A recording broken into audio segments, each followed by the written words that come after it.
اب میں آپ کو ایک امریکی تھنک ٹینک جو ہے اس کی ایک رپورٹ دکھانا چاہتا ہوں، اور یہ جو تھنک ٹینک ہے اس کا نام ہے centre for the study of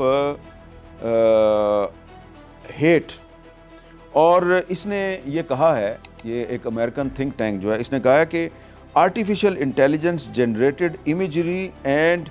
new frontier of Islamophobia in India. اس رپورٹ میں یہ ریسرچ رپورٹ ہے اس امریکی تھنک ٹینک کی، اور یہ واشنگٹن ڈی سی میں اس کا دفتر ہے۔ یہ کہتا ہے جی کہ اس وقت ان کے پاس اس تھنک ٹینک نے 1326 ایسے publicly available artificial intelligence generated images اور ویڈیوز کا انہوں نے معائنہ کیا ہے، جو کہ 297 اکاؤنٹس سے جن کو ریلیز کیا گیا، اور یہ تمام کے تمام اکاؤنٹ جو ہیں یہ ہندی اور انگلش میں آپریٹ ہو رہے تھے، اور ان کا اوریجن جو ہے وہ انڈیا ہے۔ تو یہ تھنک ٹینک یہ کہہ رہا ہے کہ یہ جو انڈیا سے جو آرٹیفیشل انٹیلیجنس کا استعمال کر کے جو ڈیپ فیک ویڈیوز بنائی جاتی ہیں، ان کے ذریعے جو انڈین مسلمان ہیں ان کے خلاف نفرت پھیلائی جا رہی ہے۔ اب جو انڈین مسلمان ہیں ان کے خلاف نفرت پھیلانا جو ہے یہ تو بھارت کی ایک سٹیٹڈ پالیسی ہے۔ یہ انڈیا میں جو اس وقت حکومت ہے وہ خود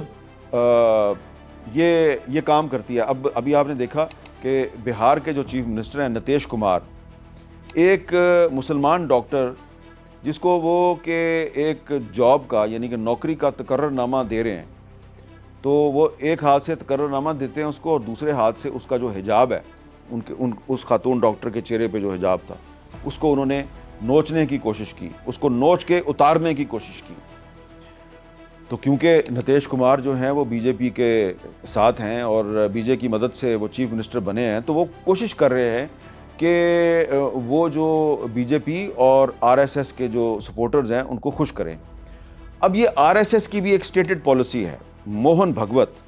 جو کہ آر ایس ایس کے سربراہ ہیں، وہ آن دی ریکارڈ ان کا یہ سٹیٹمنٹ موجود ہے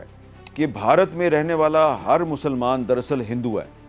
اور بی جے پی جو ہے اس نے یہ بھی ایک پروگرام شروع کر رکھا ہے کہ یہ جو بھارت میں مسلمان ہیں ان کو